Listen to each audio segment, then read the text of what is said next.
Good morning everyone. आज हम लोग एक क्लास 10 का टॉपिक है लाइफ प्रोसेसेस। आज ये चैप्टर को मैं स्टार्ट करने वाला हूँ, तो आप लोगों से उम्मीद है कि क्लास में बने रहिएगा। और बहुत ही इंटरेस्टिंग टॉपिक है और जो आप लोग के लाइफ से भी जुड़ा हुआ है, प्लस ये आपके चैप्टर से भी इंक्लूडेड रहेगा। एनसीईआरटी बेस्ड रखूँगा और एक्स्ट्रा और कुछ नॉलेज भी देते जाऊंगा, जो कि स्टैटिक जीके भी आपको मिल जाएगा। प्लस हर एक टॉपिक से मैं एक प्रीवियस ईयर क्वेश्चन रखा हूं, जिसमें आपको सभी तरह की चीज़ें हर एक टॉपिक से एक प्रीवियस ईयर क्वेश्चंस आपको मैं दूंगा, जो कि आप प्रैक्टिस कीजिएगा। नेक्स्ट आने वाले एग्ज़ाम के लिए आप प्रिपेयर होते चले जाइएगा टॉपिक वाइज। लाइफ प्रोसेस में हम लोग यहाँ पे पढ़ने के हवाले हैं, तो यहाँ पे हम लोग दो चीज़ें, एक प्लांट और एक एनिमल्स, ये दोनों की लाइफ के बारे में हम लोग डिस्कस करेंगे। दैट मीन्स एक सपोज दैट ह्यूमन बीइंग में क्या क्या लाइफ प्रोसेस में पूरे लाइफ को कवर करने में क्या क्या चेंजेस होती है, वो चीज़ें हम लोग इस चैप्टर में पढ़ने वाले हैं। दैट मीन्स कोई भी एनिमल्स हो, उसमें एक ग्रोथ होती है, एक डेवलपमेंट होता है, उसमें न्यूट्रिशन होता है, वो खाना खाते हैं, फिर वो रिस्पायरेशन होता है। रिस्पायरेशन में होगा कि फूड ब्रेक डाउन करेगा। फिर हम लोग देखेंगे सर्कुलेटरी सिस्टम, जिसमें ब्लड का सर्कुलेशन होगा। फिर हम लोग देखेंगे यहाँ पे नेक्स्ट में हम लोग एक्सक्रिएटरी सिस्टम, जिसमें हमारा जो वेस्ट मटेरियल है उसका एक्सक्रिएट किया जाएगा, वेस्ट मटेरियल को पास आउट किया जाएगा, हमारे बॉडी से बाहर किया जाएगा। तो मेनली इस चैप्टर में 4 सिस्टम पढ़ना है हमें। 4 सिस्टम में पहला है आपका डाइजेस्टिव सिस्टम, दूसरा है आपका रेस्पिरेटरी सिस्टम, तीसरा है आपका सर्कुलेटरी सिस्टम और चौथा है आपका एक्सक्रेटरी सिस्टम। ये 4 सिस्टम आप कंप्लीट कर लीजिएगा। आई होप आपका ये चैप्टर कंप्लीट हो जाएगा। तो स्टार्ट करते हैं हम लोग इस सेशन को।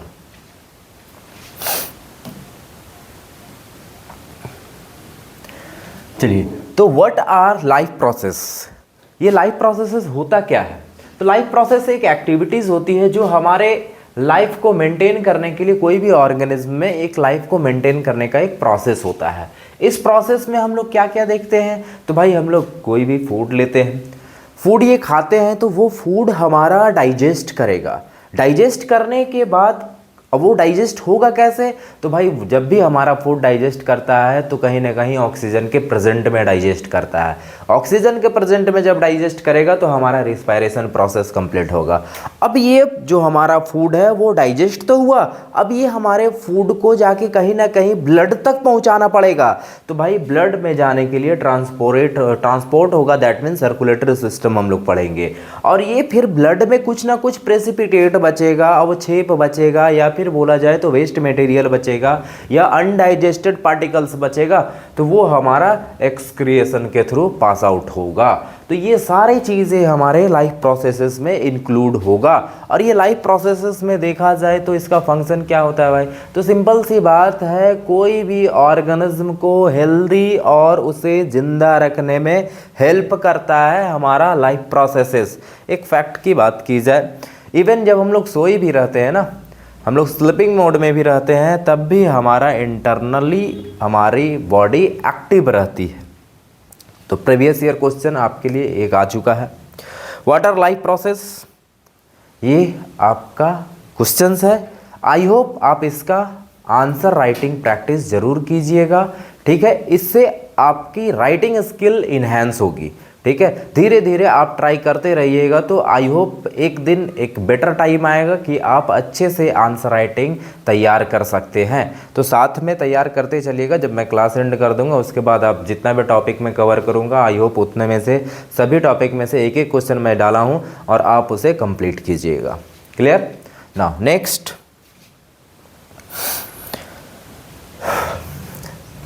अब बात आती है कि ये लाइफ प्रोसेसेस की नीड कहाँ पे होती है भाई, इसकी ज़रूरत कहाँ पड़ रही है? क्या हमारे लाइफ में ज़रूरत पड़ रही है इस लाइफ प्रोसेसेस का?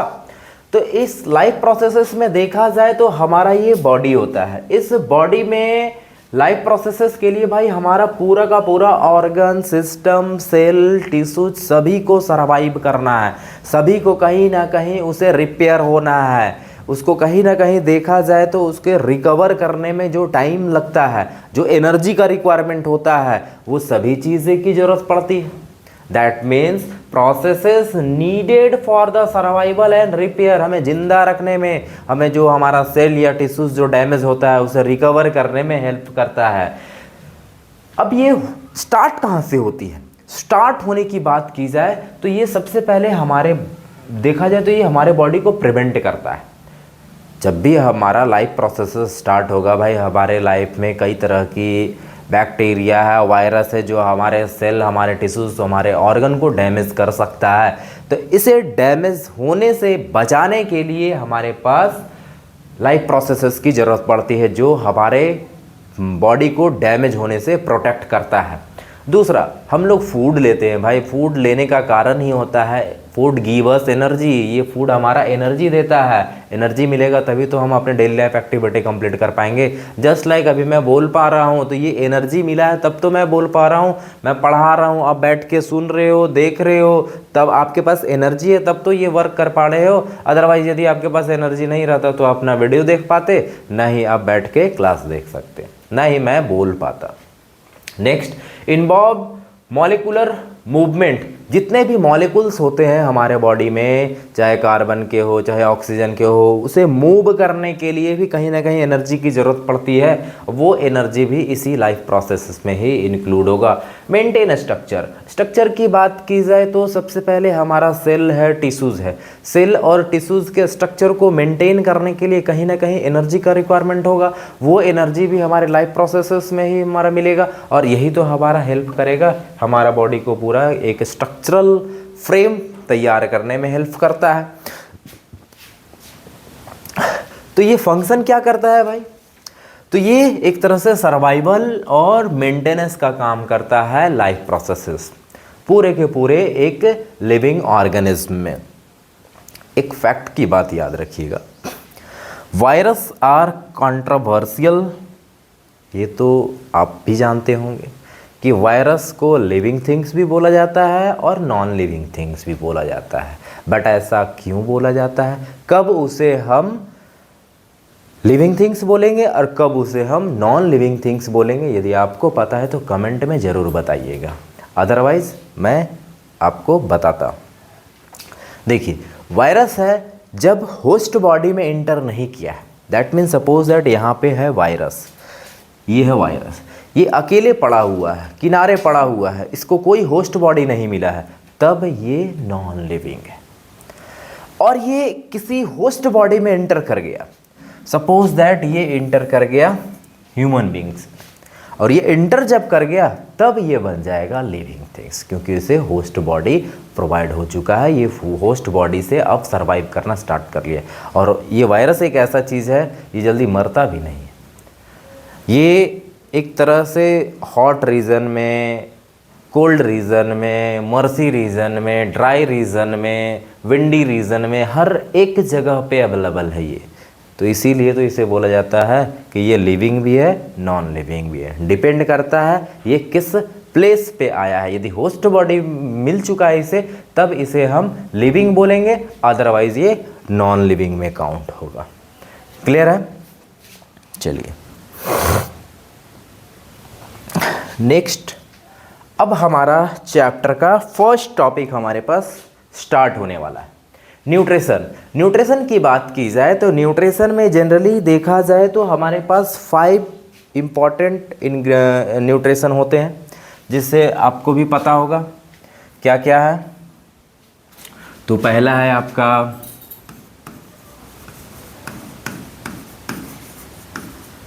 कार्बोहाइड्रेट्स, फैट्स, प्रोटीन्स,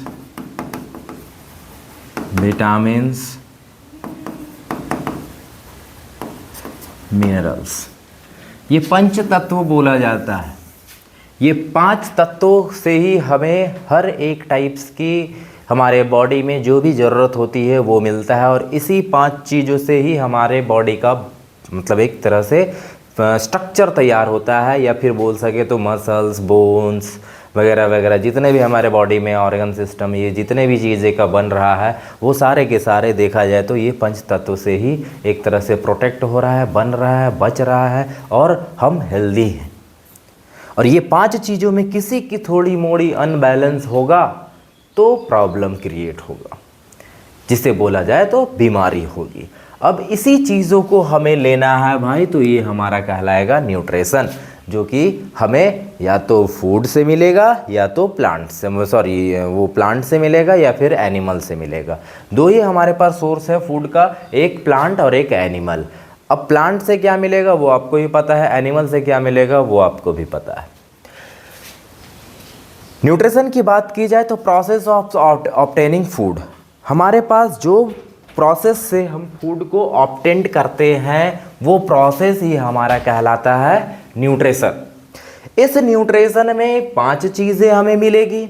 अब ये न्यूट्रिशन करता क्या है, तो भाई सोर्स ऑफ एनर्जी बोला जाता है, जिससे हमें एनर्जी मिलता है। मेनली बोला जाता है कार्बोहाइड्रेट जो होता है और फैट जो होता है ये रिच सोर्स ऑफ एनर्जी होता है, ठीक है। और प्रोटीन की बात की जाए तो ये हमारे बॉडी को एक तरह से मसल्स को ग्रोथ में, या इसे बोला जाए तो बॉडी बिल्डिंग फूड बोला जाता है।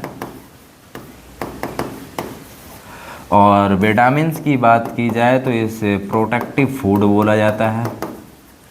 और मिनरल्स भी एक तरह से उसी में आ जाएगा, ठीक है। तो रिक्वायर्ड फॉर ग्रोथ, हमारे बॉडी में ग्रोथ करने के लिए, ये सिर्फ इंसानों में ही नहीं प्लांट्स की भी बात कर रहा हूँ मैं, ठीक है। न्यूट्रिशन का मतलब होता है कि जब किसी भी ऑर्गेनिज्म में फूड का रिक्वायरमेंट कंप्लीट होगा तो कहीं ना कहीं वो फूड ब्रेक डाउन होके वो एनर्जी प्रोवाइड करेगा। अब जब एनर्जी प्रोवाइड करेगा तो भाई ऑर्गेनिज्म अपने डेली लाइफ एक्टिविटी को कंप्लीट करेगा। दैट मीन्स उसमें ग्रोथ होगा, उसमें डेवलपमेंट होगा, प्लस उसके रॉ मटेरियल को प्रोवाइड करेगा। भाई अब ये न्यूट्रिशन क्या है, रॉ मटेरियल कहाँ से मिलेगा? रॉ मटेरियल हमें तो मिल जाता है भाई प्लांट्स और एनिमल से, लेकिन प्लांट को कहाँ से मिलेगा?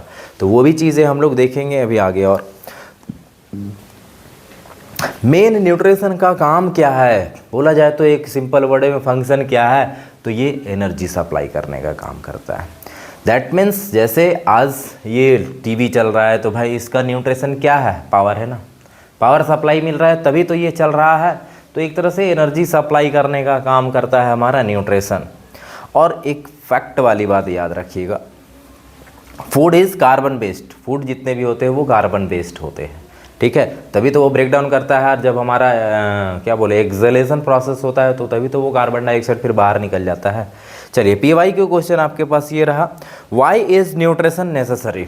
तो आई होप इस क्वेश्चन का आंसर आप अपने कॉपी में ज़रूर लिखिएगा, ठीक है।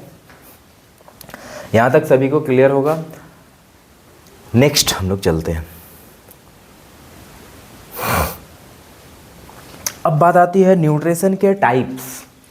मेनली देखा जाए तो न्यूट्रिशन के टाइप्स में हम लोग यहाँ पे 2 रखे हैं, और भी होते हैं, ठीक है। तो modes of nutrition modes of obtaining food में देखा जाए तो पहला होगा आपके पास ऑटोट्रॉफिक, दूसरा है हेट्रोट्रॉफिक, और भी होती है जैसे आपका होता है पैरासाइटिक, फिर है सैप्रोफाइटिक, फिर होता है एक, हाँ ये हो गया 2 और। तो इसमें बात की जाए तो ऑटोट्रॉपिक्स किसे बोला जाएगा और हेट्रोट्रॉपिक्स किसे बोला जाएगा। ऑटोट्रॉपिक्स न्यूट्रिशन की बात की जाए तो all green plants and some bacterias, सभी ग्रीन पौधे उसमें आएंगे और कुछ बैक्टीरियाज आएंगे जो आपका ऑटोट्रॉपिक न्यूट्रिशन कंप्लीट करते हैं। ऑटोट्रॉपिक न्यूट्रिशन का डेफिनेशन बोला जाए तो those organism prepare own food by the process of photosynthesis are called autotrophic nutrition. और heterotropic nutrition, the organism depend on other organism or flesh of other animals, या फिर depend on the other organism and plants are called heterotropic nutrition. अब heterotropic nutrition और autotropic nutrition की बात की जाए तो इसमें तो सिर्फ और सिर्फ हमारे पास ग्रीन प्लांट मिलेगा और इसमें सारे एनिमल्स मिल जाएंगे, ठीक है। ये दो चीज़ें आपको समझ में आई तो सिंपल सी बात है, ऑटोट्रॉपिक का और हेटेरोट्रॉपिक का आप लोग डिफरेंस जरूर नोट डाउन कीजिएगा कॉपी में, ठीक है। Autotrophic nutrition that means make on food, heterotrophic nutrition that means depend on other. इसमें आपका सिर्फ और सिर्फ प्लांट आएगा और इसमें एनिमल आएगा, एनिमल बर्ड्स इंसेक्ट सारे उसमें इंक्लूड कर लीजिएगा। यहाँ तक ह्यूमन बींग्स में, that is a human being are also called animals. अब बात आती है ये सारे चीज़ें को याद रखने के लिए सिंपल सी बात है, enzymes are specially protein that help in the breakdown of food. Enzymes जो होते हैं वो एक तरह से स्पेशली प्रोटीन के बने होते हैं। अब ये एंजाइम्स का काम क्या होता है, ये स्पेशली फूड को ब्रेक डाउन करने में हेल्प करता है। जब हमारा फूड ब्रेक डाउन करेगा तभी तो वो डाइजेस्ट होने के लिए जाएगा, नहीं तो फूड यदि बल्क फॉर्म में रहेगा तो वो डाइजेस्ट नहीं हो सकता, वो सिंपलेस्ट फॉर्म में कन्वर्ट होगा देन वो डाइजेस्ट होगा। थोड़ा सा ऑटोट्रॉपिक न्यूट्रिशन में थोड़ा हम लोग प्लांट में थोड़ा और भी डीप चलते हैं। दैट मीन्स जब प्लांट अपना फूड प्रिपेयर करता है तो कैसे करता है, तो आते हैं हम लोग फोटोसिंथेसिस प्रोसेस। तो फोटोसिंथेसिस प्रोसेस की बात की जाए तो इसमें रॉ मटेरियल की बात की जाए तो रॉ मटेरियल कहाँ मिलेगा हमें, प्लांट के रूट से मिल जाएगा वाटर, हवा से मिल जाएगा आपको कार्बन डाइऑक्साइड और हमारे सूर्य देवता दे देंगे हमें सनलाइट। अब ये सनलाइट कौन ट्रैप करेगा, जैसे हमारे घरों में खाना बनता है तो गैस ऑन करते हैं तो गैस का हीट जो होता है वो एब्जॉर्ब कौन करता है, तो भाई हमारे घरों में जो बर्तन होते हैं यूटेंसिल्स होता है वो तो हीट को ट्रैप करता है, वही ना हीट को एब्जॉर्ब करता है। सेम एज इस लीफ में प्रेजेंट होता है क्लोरोफिल, ठीक है। और ये क्लोरोफिल का ही काम होता है सनलाइट को ट्रैप करना। अब ये सनलाइट को ट्रैप कर लिया मतलब हीट ये प्रोवाइड कर रहा है, ये नीचे से ले लिया है वाटर जो कि सॉइल से लिया जाता है, रूट्स में रूट्स एयर होते हैं, रूट्स एयर का काम होता है वाटर को एब्जॉर्ब करना। ये एब्जॉर्ब करके लेके आ गया पानी इस पत्ते तक, पत्ते में पानी मिल चुका है, पत्ते में हीट मिल रहा है। अब बात आती है कि यहाँ पे गैस चाहिए, क्योंकि बिना गैस का कुछ होने वाला नहीं है। तो इसमें एक छोटे से टाइनी पोर्स होते हैं, इस टाइनी पोर्स का नाम होता है स्टोमाटा। ये स्टोमाटा में दो फंक्शन होता है, एक ओपनिंग एक क्लोजिंग। जब स्टोमाटा ओपन होता है तब यहाँ से CO2 इंटर किया। अब CO2 जब इंटर किया तब यहाँ पे हमारा प्रोसेस स्टार्ट होता है, जैसे chlorophyll capture sunlight inside the leaf, leaf के इनसाइड में आपको मिलेगा। ये क्लोरोप्लास्ट का होता है, एक तरह से प्लास्टाइड की बात की जाए तो प्लास्टाइड 3 टाइप से होते हैं, क्लोरो, क्रोमो, ल्यूको। तो इस क्रोमो में आपको क्लोरो में आपको मिलेगा क्लोरोफिल, और ये क्लोरोफिल का ही काम होता है सनलाइट को ट्रैप करना। सनलाइट ट्रैप हो गया, हवा से ले लिया कार्बन डाइऑक्साइड, मिट्टी से ले लिया वाटर। ये सनलाइट और सनलाइट ट्रैप किया, क्लोरोफिल ट्रैप किया सनलाइट को, इसके प्रेजेंट में ये रिएक्शन होगा और मिलेगा आपको ग्लूकोज और ऑक्सीजन प्लस H2O कुछ हमारा यहाँ पे इवापोरेट होता है जिसे ट्रांसपीरेशन बोलते हैं। Loss of water through the leaves are called transpiration, और हमें यहाँ पे एनर्जी रिलीज होता है, और यही एनर्जी हमारा बॉडी यूटिलाइज करता है डेली लाइफ एक्टिविटी को कंप्लीट करने के लिए। अब थोड़ा सा इधर आते हैं, फंक्शन क्या है, फूड प्रोडक्शन। ये फोटोसिंथेसिस क्या है, एक प्रोसेस है भाई, सिंपल सी बात। ये प्रोसेस है कौन सा, तो ये एक तरह से फूड प्रोडक्शन करने में, फूड को मतलब एक तरह से फूड बनाने में ये हेल्प करता है। फैक्ट याद रखिएगा आप लोग भी, ये प्लांट जब अपना फूड बनाया तो किस फॉर्म में बनाता है, तो जनरली हमारे बॉडी में जब ये आया तब ये ग्लूकोज के फॉर्म में ब्रेक डाउन होके आया। लेकिन जनरली प्लांट कभी कभी एक्सेस फूड का प्रोडक्शन कर लेता है, जैसे हमारे घरों में भी, घर में देखे होंगे कभी कभी ज़्यादा खाना बन जाता है, तो उस खाना को ऐसा नहीं है तो सभी खा जाते हैं भाई, कभी कभी बच भी जाता है खाना। अब ये खाने जो हमारा घर में बच जाता है, इसको कहीं ना कहीं जमा किया जाता है, स्टोर किया जाता है। सपोज़ दैट आपका कोई बर्तन है, बर्तन में आप उस खाने को रख के, आपके घर में यदि फ्रिज है तो आप फ्रिज में रख देते हैं ताकि आप नेक्स्ट टाइम में उसे फिर यूटिलाइज़ कर सकते हैं। सेम एज़ हमारे प्लांट में भी होता है। प्लांट जब एक्सेस फूड बना लेता है तो उसे स्टार्च के फॉर्म में स्टोर कर लेता है। अब ये स्टार्च कहाँ पे रहेगा, तो आप जनरली देखिएगा तो ट्री ट्रंक में स्टोर हो जाता है। ट्री ट्रंक से आप पता लगा सकते हैं, वहाँ पे उसकी लेंथ जैसे जैसे उसका थिकनेस बढ़ रहा है, वो एवरी ईयर उतना फूड उसके पास स्टोर हो रहा था, जिसके कारण ट्री ट्रंक और भी वाइड हो जाता है।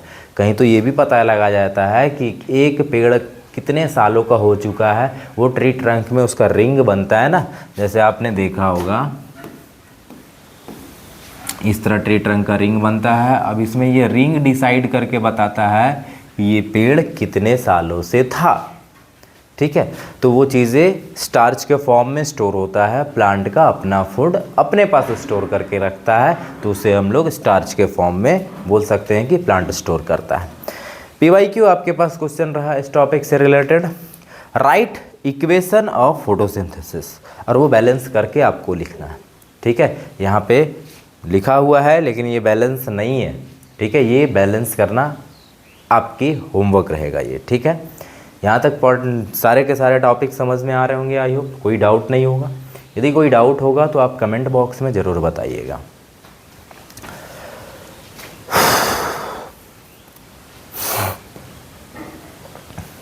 चलिए अब हम लोग देख लेते हैं फोटोसिंथेसिस में मैं बोला था स्टोमाटा।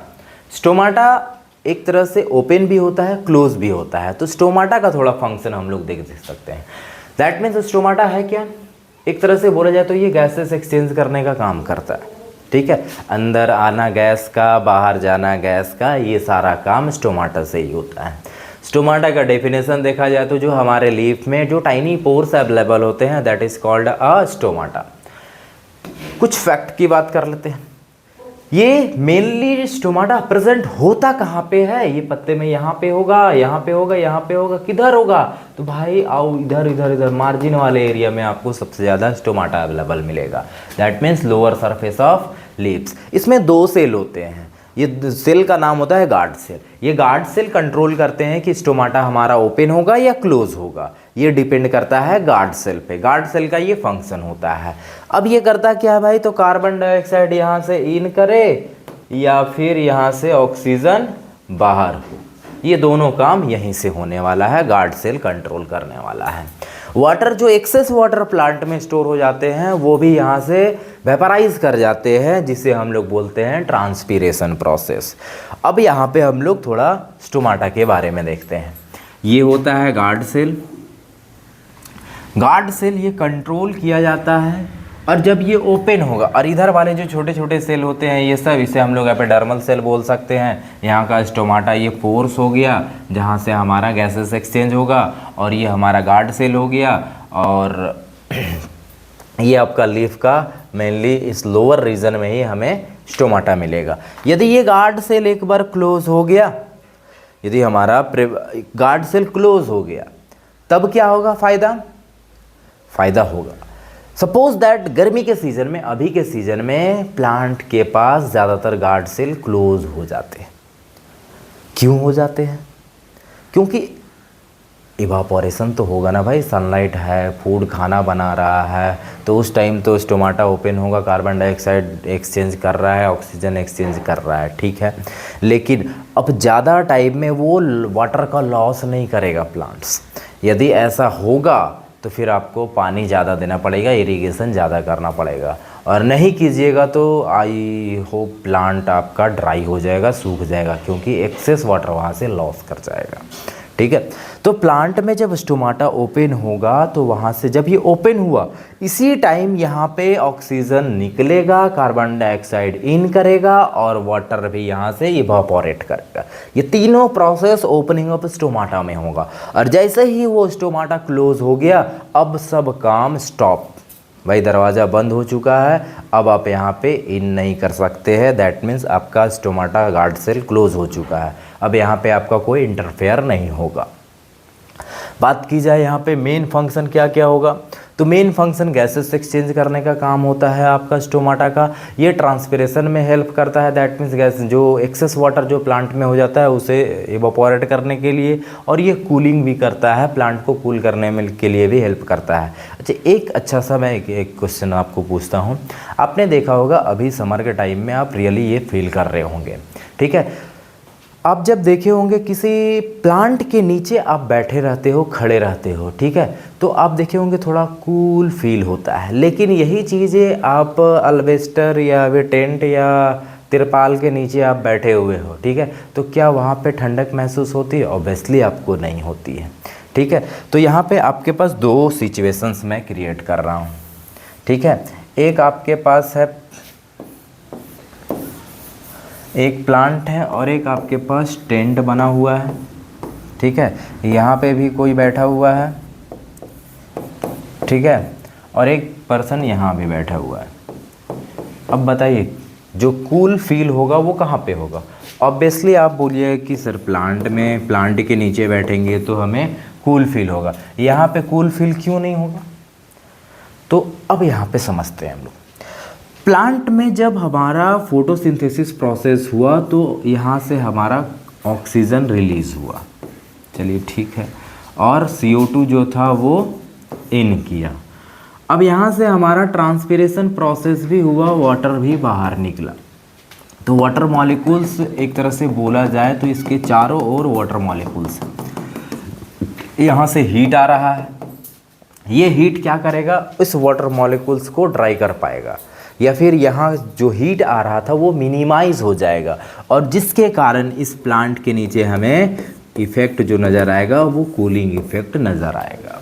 बात की जाए यहाँ पे तो यहाँ से भी सनलाइट आ रहा था, यहाँ से तो कोई हमारा वाटर वेपर यहाँ पे हो नहीं रहा है, ये सब प्रोसेस तो यहाँ हो ही नहीं रहा है। तो यहाँ जो भी हीट आ रहा है वो डायरेक्ट आ रहा है, और जिसके कारण हमें यहाँ पे कैसा फील होता है? वार्म फील होता है, गर्मी महसूस होती है। इसीलिए आप देखे होंगे अभी के टाइम में यदि कोई भी रोड पे आना जाना कर रहे हैं तो वो ढूंढते हैं भाई कहाँ एक पेड़ मिल जाए जो थोड़ा सा छां दे दे, वहाँ पे 5 मिनट हम लोग रेस्ट कर लेंगे। तो ये रीज़न होता है कूलिंग इफेक्ट होने का पेड़ के नीचे में। आई होप आपको समझ में आ रहा होगा, क्लियर है। अब हम लोग चलते हैं आगे। बात की जाए ह्यूमन डाइजेशन का। अब ये मोस्ट इम्पॉर्टेंट ये टॉपिक है आपका, फर्स्ट इम्पॉर्टेंट टॉपिक बोला जाए तो ये आपका ह्यूमन डाइजेस्टिव सिस्टम है।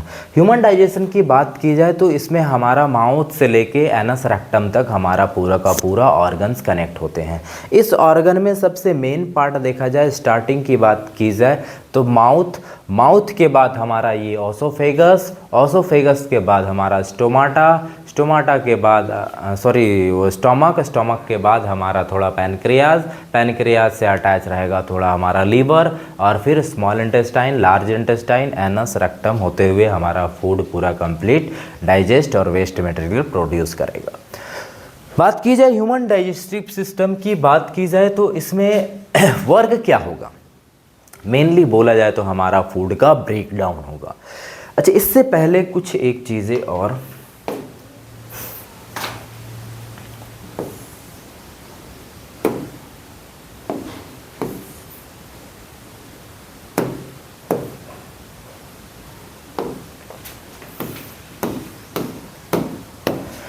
चलिए बात की जाए होलोजोइक न्यूट्रिशन।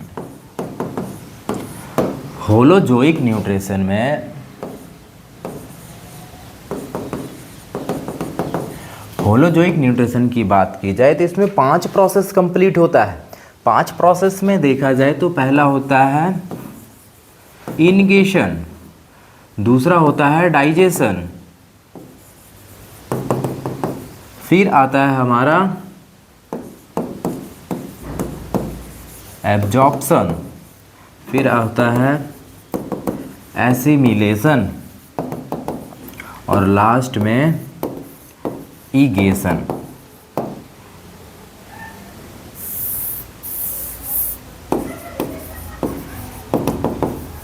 ईगेशन ये 5 स्टेप को फॉलो करते हैं जितने भी हमारे होलोजोइक न्यूट्रिशन कंप्लीट करते हैं।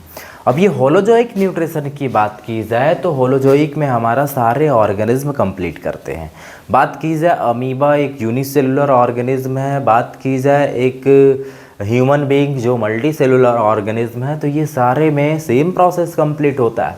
ठीक है, इंगेशन का मतलब याद रखिएगा, फूड का इनटेक प्रोसेस जो होता है वो इंगेशन के थ्रू होता है। Digestion that means food break down करता है।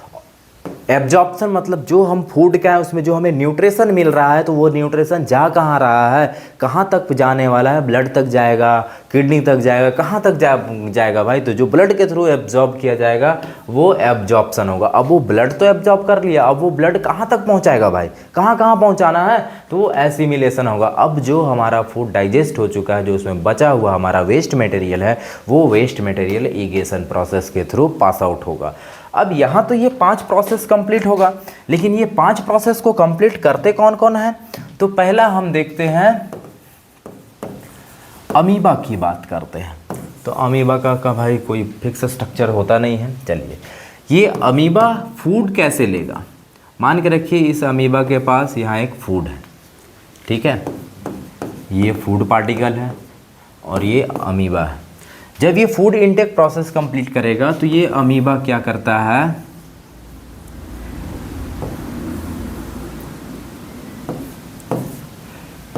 ये फूड पार्टिकल यहाँ था, इसे क्या बोलते हैं, सेल का जो आउटर पार्ट होता है इसे क्या बोलते हैं, सेल मेम्ब्रेन बोलते हैं। अब ये सेल मेम्ब्रेन क्या करता है, एक स्यूडोपोडिया का फॉर्मेशन करता है। ये जो फिंगर लाइक बनाया स्ट्रक्चर, इसे क्या बोलेंगे, स्यूडोपोडिया का फॉर्मेशन करता है। ये फिंगर लाइक एक तरह से फूड को कैच करने का काम करता है। तो जैसे ही ये फूड को कैच करेगा, अब ये फूड आ जाएगा अंदर।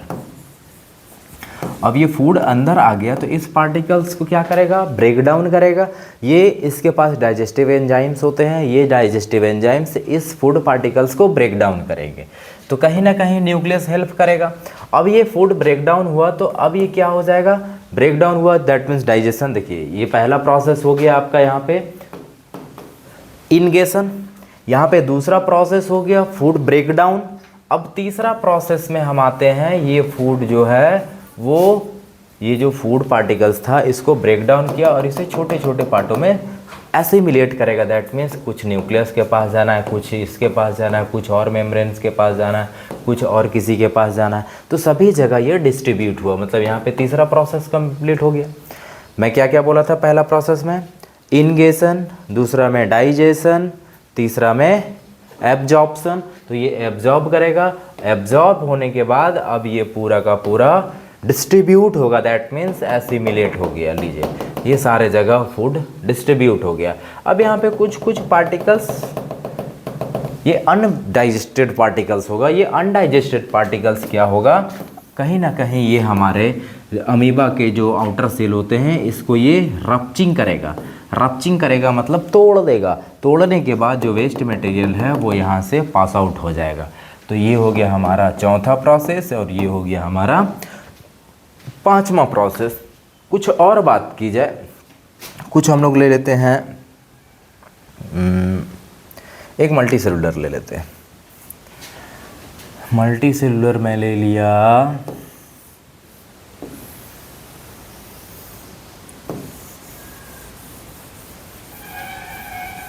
चलिए ये क्या हो गया, हाइड्रा। तो हाइड्रा का ये जो अपर पार्ट जो दिख रहा है कॉम्ब लाइक स्ट्रक्चर, इसे हम क्या बोलते हैं, टेंटेकल्स। टेंटेकल्स बोलते हैं। सपोज दैट यहाँ कोई फूड पार्टिकल है, ये टेंटेकल्स क्या करेगा, फूड को इनटेक का काम करेगा। तो ये दोनों टेंटेकल्स मिलके इस फूड को इनटेक करेंगे। चलो भाई दूसरे में हमारे पास आ गया, ये फूड इंटर कर गया और अंदर आ गया ये फूड पार्टिकल्स। मतलब दूसरा स्टेप हमारा यहाँ कंप्लीट हो गया। सॉरी, पहला हुआ ये इनटेक, ठीक है। अब यहाँ पे दूसरा आते हैं। चलिए फूड इनटेक हुआ तो अब ये फूड पार्टिकल्स ब्रेक डाउन किया, चलिए छोटे छोटे टुकड़े हो गए, मतलब दूसरा पार्ट हमारा कंप्लीट हो गया। अब फूड इनटेक हुआ, फूड ब्रेक डाउन किया, अब कहीं ना कहीं फूड हमारा ये डाइजेस्ट हो गया। ये फूड हमारा डाइजेस्ट हो गया, सभी जगह थोड़ा थोड़ा डाइजेस्ट हो गया है। अब ये ब्लड के साथ या जो भी वहाँ पे ट्रांसपोर्टरी सिस्टम होंगे इसके, उसके साथ ये ट्रांसपोर्ट होके कहीं ना कहीं ये पूरा का पूरा एसिमिलेट हो गया। ठीक है, एसिमिलेट हो गया, दैट मीन्स उसके पूरे बॉडी में ये चला गया। चला जाने के बाद कुछ ना कुछ इसके पास, सपोज दैट यहाँ पे वेस्ट मटेरियल बच गया है ये। अब ये वेस्ट मटेरियल निकलेगा कहाँ से? तो देखिए, अमीबा के पास तो बॉडी ब्रेक डाउन करके बाहर निकाल देता है, इसके पास वन वे होता है, मतलब फूड भी इनटेक यहीं से होगा और फूड बाहर भी यहीं से निकलेगा। दैट मीन्स ये फूड को यहाँ से टेंटिकल्स के थ्रू पास आउट कर दिया जाएगा। दैट मीन्स दूसरा प्रोसेस, तीसरा प्रोसेस, चौथा प्रोसेस और ये पांचवा प्रोसेस आपका कंप्लीट। तो ये 5 प्रोसेस ही कंप्लीट करेगा, चाहे आपके यूनिसेलुलर ऑर्गेनिज्म हो, चाहे आपके पास मल्टी सेलुलर ऑर्गेनिज्म हो। और भी इसमें होता है, जैसे आप पैरामीशियम के साथ भी देख सकते हैं, इसी प्रोसेस में होगा। ठीक है, तो ह्यूमन डाइजेस्टिव सिस्टम की बात की जाए तो ह्यूमन डाइजेस्टिव सिस्टम में कितना ऑर्गन्स इसमें इन्वॉल्व होते हैं? इन्वॉल्व आपका माउथ से स्टार्ट होगा, एसोफेगस तक जाएगा, ऑसोफेगस से फिर ये आपका स्टोमाटा में होगा, फिर स्मॉल इंटेस्टाइन में होगा, फिर लार्ज इंटेस्टाइन में, फिर रेक्टम, फिर एनस के साथ ये एंड करेगा। तो आई होप वीडियो काफ़ी ज़्यादा लंबा बन चुका है। आई होप मैं इसका नेक्स्ट वीडियो नेक्स्ट क्लास में तैयार करूँगा।